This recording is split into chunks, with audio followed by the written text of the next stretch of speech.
నమస్కారం అండి. నేను మీ ముచ్చిక రంజిత్ కుమార్ ద్వారా ప్రస్తుత రోజుల్లో మీ మేలు కోరేవాడంటే మిమ్మల్ని ప్రశ్నిస్తాడండి. అలాగే మీ మీ కీడు కోరుకునేవాళ్ళైతే మిమ్మల్ని ప్రశంసిస్తాడండి.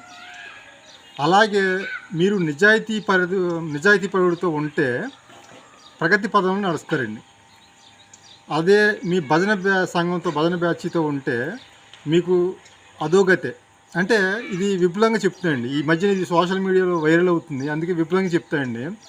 ఇప్పుడు మీ మేలు కోరేవాడు అయితే ప్రశంసిస్తాడనుకోండి, అది ప్రశ్నిస్తాడు అన్నాం కదా. అంటే మిమ్మల్ని పొగడ్డమే కాదండి, మీరు ఒక పని చేస్తున్నారంటే దాంట్లో లోట్లు పాట్లు అన్నీ మిమ్మల్ని క్వశ్చన్ చేస్తాడండి, ప్రశ్నిస్తాడు. దానివలన ఫర్దర్గా జరిగే అనర్థాల గురించి మీరు చెప్తాయండి. అదే ప్రశ్నించడం అంటే. అంత మాత్రం ప్రశ్నించినంత మాత్రం అతన్ని దూరం చేసుకుంటే అది మీ ఇష్టం అండి. ఆయనే నిజమైన మిత్రుడండి. మిమ్మల్ని ప్రశ్నించేవాడు మిత్రుడు, మీ శ్రేయస్సు కోరేవాడండి. మీరు అతను అలా ప్రశ్నిస్తున్నాడు కదండి, అతన్ని దూరం పెడితే మీరు అంతే అండి. అలాగే మిమ్మల్ని ప్రశంసించేవాడు వాళ్ళ మాట అంటే మీకు మీ కీడు చేయాలనుకుంటే మిమ్మల్ని ప్రశంసిస్తాడు.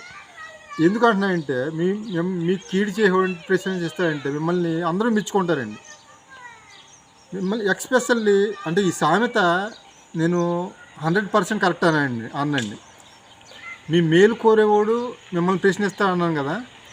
మీ మేలు కోరకపోయినా మీకు చెడు చేసేవాళ్ళు కూడా కొన్ని సందర్భాల్లో ప్రశ్నిస్తాయండి. ఇక దీన్ని వివరంగా చెప్పాలంటే, ఫర్ ఎగ్జాంపుల్ ఇప్పుడు మీకు ఏ స్మోకింగ్ సిగరెట్ అలవాటు ఉందో, ఏ డ్రింకింగ్ మందు హ్యాబిట్ ఉందో, ఏదైనా దానివలన జరిగే అనర్థాలు, అలాగే దానివలన మీకు మీ బాడీ ఆర్గానిక్స్ మొత్తం పాడైపోతాయి, మీ ఫ్యామిలీ రోడ్డుని పడుతుంది, అలాగే మీ డబ్బులు వృధా అవుతాయి అని చెప్పి అన్నీ మిమ్మల్ని వేలెత్తి చూపుతాయండి. ఇది తప్పు అని చెప్పి అంత మాత్రం ఆయన దూరం చేసుకుంటే అది మీ ఇష్టం అండి. కొంతమంది ఉంటారండి, మీరు ఇటువంటి అలవాట్లు స్మోకింగ్ చేసినా, డ్రింకింగ్ చేసినా, ఇంకోటి చేసినా మీతో కలిపి మీకు భజన చేస్తారండి. మీతో కలిపి ఇంకా ప్రశంసిస్తాడు. అంటే అతనికి లాభం వస్తుందని మీరు చేసే పనుల వల్ల ఆయన లబ్ధి పొందుతారు.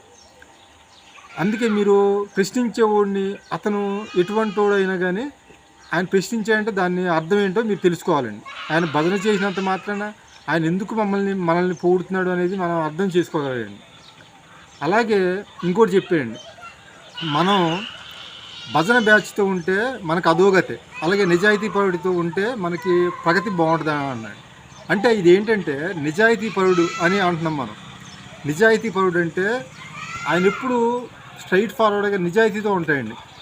వంకర టింకర మాటలు మాట్లాడండి, నీ దగ్గర నీ మాట, ఆయన దగ్గర ఆ మాట అనండి.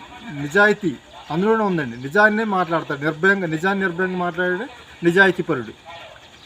భజన బ్యాచ్ ఉంటుంది అంటే నువ్వు ఏం చేసినా కానీ అది కరెక్ట్ అని అంటారు. నువ్వు ఎంత తప్పు పని చేసినా అది కరెక్టే అంటారు.